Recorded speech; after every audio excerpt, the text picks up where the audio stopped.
As someone who has worked in a hotel and stayed in hundreds of them, there are certain things that I will do every time I check in. Doing these simple things can save you from safety issues, from surprise charges at checkout, and even bringing home something that was definitely not included in the room rate.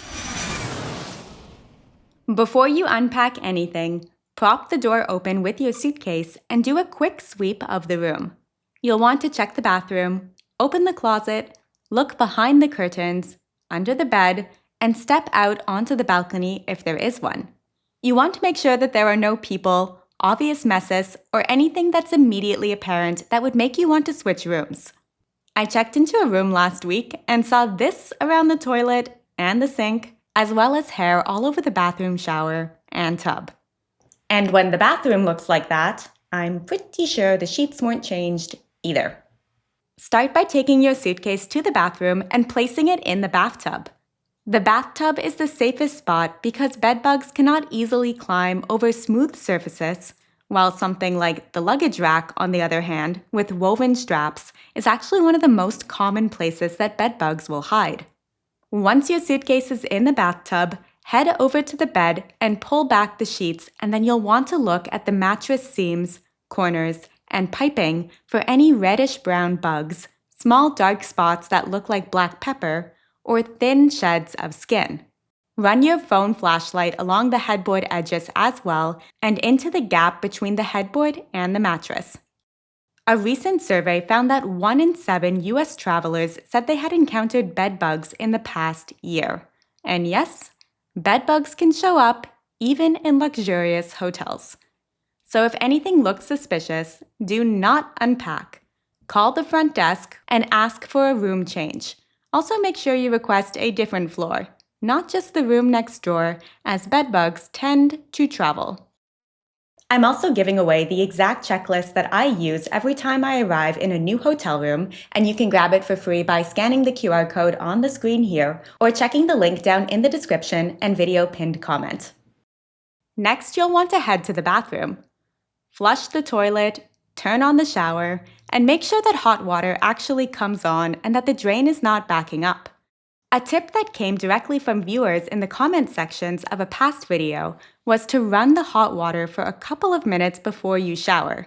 Stagnant water sitting in pipes is not something that you want to drink or shower in, and running it first is going to be a simple fix. Also, count your towels, count the toiletries, and make sure that the toilet paper is stocked.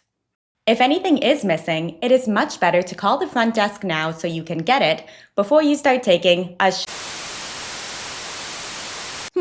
I think the camera might have cut out for a second there. So what I was saying was it is much better to call the front desk to get what you need before you start taking a shower. You definitely want a towel ready. Close the door and use every lock that's available to you. The deadbolt, the chain, and the security swing bar if there is one. If your room has a door to an adjoining room, you're going to want to give it a firm pull to confirm that it is secured from your side. You'll also want to test the window and the balcony locks too, especially on lower floors. If anything does not engage properly, call the front desk now so you can have your room switched rather than having to do it after you've settled in. Also check that the peephole is intact and has not been tampered with. You'll want to check this from the outside of the room as well as from the inside. Then cover it from the inside with a piece of tape, a sticky note, or even a bandage. Peepholes can be reversed with inexpensive tools, and it's only going to take you 10 seconds to cover yours up. Hidden camera discoveries in hotel rooms have made enough real headlines that this is a check that is worth 2 minutes of your time. Close the curtains, dim the lights, and then sweep your phone's flashlight slowly across the room, watching for any small reflective glint. Look near the smoke detectors, alarm clocks, air vents, lamps, and then any other object that is pointed towards the bed or the bathroom. Also, be suspicious of any USB charger or random electronic devices that have been left plugged in the room. If anything looks off, you're going to want to photograph it and then get out of the room immediately. Head down to the front desk, or if you think the front desk might be involved, bypass them completely and call the cops. In the case of an emergency, like a fire, you want to know that you can actually get out of the building. Glancing at the evacuation map on the back of your room's door is a good start, but it's definitely not going to be enough. Physically walk to the nearest fire exit, find the stairwell, open the door, and go all the way down the stairs to confirm that it leads to an actual exit.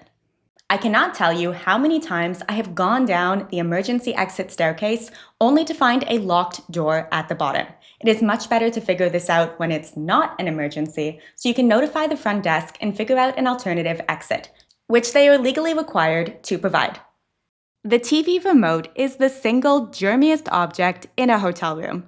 Every guest uses it, and almost none are properly sanitized between stays. Grab one of the plastic shower caps from the bathroom, stretch it over the remote, and then use that for your whole stay. You can see every button right through the plastic. Zero effort, zero contact. Yay! A disinfecting wipe works too, and if you have them, you're going to want to hit some other high-touch spots that housekeeping consistently misses. Light switches, door handles, faucet handles, the thermostat, the toilet flush button, the nightstand, and the hairdryer handle if you do plan on using it. And if the room has drinking glasses that are sitting out uncovered, well, use those with caution. Have you ever checked into a hotel room and then immediately asked to move rooms? Let us know down in the comments what it was about the room that tipped you off. And while you're down there, it would be great if you could hit the subscribe button so you never miss out on these videos. And it's also a free way to support Ollie and me and help other travelers find this content, so we appreciate it. Ollie and me, Ollie and I. Not really sure which is the correct one here. Maybe you can let me know down in the comments. Speaking of drinking glasses, if you are someone who plans to use the in-room coffee maker or kettle, take a quick look inside before you run it. Check the carafe or the inside of the kettle. If it looks questionable or has any odor, you're going to want to call the front desk and ask for a replacement. This is a normal request, and any decent hotel is going to handle it without giving you any issues. And even if everything looks fine, it's always a good idea to run one cycle with plain hot water before you make anything that you plan to actually consume. Check the ice bucket too. If it has a plastic liner, great. If it does not, well, the same principle applies as it does with the drinking glasses, and you might want to skip using it. And once all the hygiene and safety checks are done, it's now time to take 2 minutes to set the room up for relaxation and comfort, which Ollie knows all about, so you can enjoy your stay as opposed to just survive your stay without catching E. coli from the remote. Turn on the AC or heat and listen for rattling or weird smells. It shouldn't smell musty or smoky or sound like a small lawnmower is living in the wall. Check any outlets that you plan to use as well, and then also make sure that the room phone has a dial tone just in case there was an emergency. Older irons can also spit out rust or residue on the first pass, so make sure that you're testing the iron on a towel before you use it on your actual clothing. Or your fiancé's groomsman shirt 1 hour before his sister's wedding. Oops. And do not forget to check the alarm clock and clear any saved alarms. I have set my own 3 a.m. alarms for early flights, and I have also been woken up by a previous guest's leftover 3 a.m. alarm. Not fun. The last thing to do before you settle into your room is to treat your room rental like a car rental and take a few pictures. Document any stains, damage, cracked surfaces, broken furniture, or anything that looks off. Do the same with the mini bar or snack tray if there is one, so you have a time-stamped record of exactly what was there when you arrived. You will hopefully never have to reference these photos, but having them could save you from being charged at checkout for damage or for missing items that you never had anything to do with. Don't forget to grab my free checklist, which is down in the video description and by scanning the QR code on the screen here. It's going to simplify everything, which may seem like a lot, but honestly, it only takes 5 minutes and it's going to save you from a much bigger headache down the road. I also have a full video on things to do as soon as you board a flight, including a little-known secret trick that flight attendants always do, but almost nobody seems to notice. I will put that video on the screen now, as well as link it for you in the description to watch next.